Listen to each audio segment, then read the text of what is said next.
Whether it's during a game or during a training session, the Wales 7 side is watched by eagle-eyed analyst Simon Wright. Every tackle, pass and training drill is monitored by Simon before he reports all the information gathered back to the squad. He may not be on the pitch, but his contribution to the team is just as crucial, as he explains. I'll film training, code up, and so we can review it.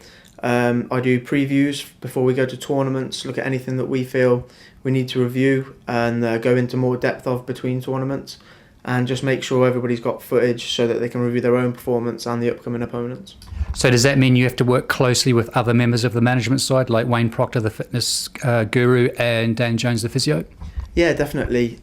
With Dan, we look at any injury-related footage. So if somebody's gone over, Dan can diagnose what's happened a bit easier. And with Wayne Proctor, we look at, from an S&C side, players' body compositions and their lifting techniques within the gym. Can you briefly break down a day for us? What do you go through? What time does it start? What time do you finish, sort of thing? It really varies with the 7 circuit, because some days we're on a 3-day tournament, some days we're on a 2-day. In a 2-day, when we've got 3 games in a day, it's up at the crack of dawn, sort of 6 a.m. and then straight to the ground, set up, ready to capture the footage. So get 2 angles so that if the camera goes off on one, we can see what's happening on a wide view.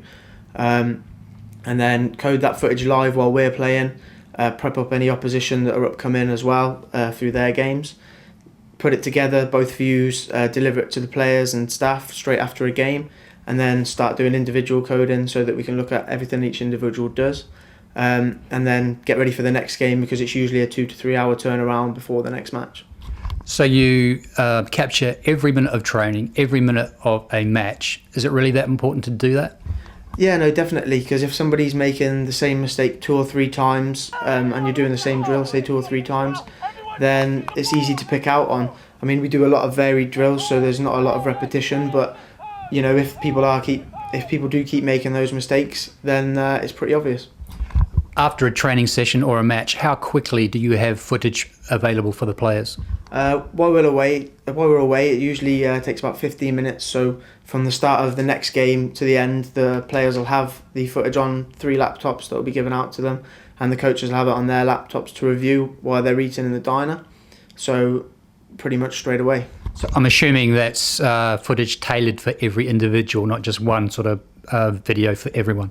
No, that's just the team footage, and then after that it'll take me around an hour and a half to code the 15 minutes worth of footage for each individual to look at what they did in one specific game. Then obviously put that together over a weekend. It takes a bit of time and a few late nights. So do the players appreciate the hard work that you put in for them?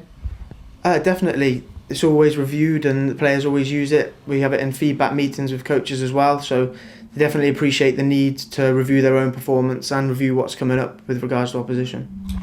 Now, on more than one occasion, I've heard you get a bit of stick from certain members of the management about you standing as far away as possible from the action. Why is that? Simply to get as much in as possible, because sevens is such an important game. You have to be working off the ball as well as on the ball. So even if you might not be focusing on the ball, it doesn't matter, because you're still getting something useful with the players' movement around the pitch. And if they've switched off, invariably that's where something happens 2 or 3 phases later that might not be seen if you're focused solely around the ball and in tight. What do you enjoy most about your role? The 7 circuit is amazing, so you go all around the world, and just working in an elite sporting environment is a great honour, to be honest with you. I enjoy interacting with the players and the coaches and just hopefully making a difference. The first game of this World Cup is against Uruguay. How soon will you have footage available for the players after that game? It will be coded live, and it will be on the laptops within 15 minutes in the dining hall for the players and coaches, and then individually probably about an hour and a half later. So will you still be at the ground for that, or will you be coming back to the hotel? No, I stay at the ground simply because there's another game afterwards, and then I've got to capture the other games as well in case we come up against any opposition, hopefully in a quarter-final. So it's not just Wales that you'll be focusing on? No, capturing every game that's going on over the weekend, and then if we come up against anybody, we know what they've been doing and can have a look at them. Again, though, because you've played most of the similar teams throughout the season, will you already have some knowledge or some footage of those teams? Yeah, no, every game from every tournament is captured, so there's a bit of knowledge on the teams. And again, if we've played somebody specifically, they'll have been previewed before, but everybody brings new things in between tournaments when there's a week or two or a month between them. Okay, Simon, thanks a lot. Crack on. Thanks very much.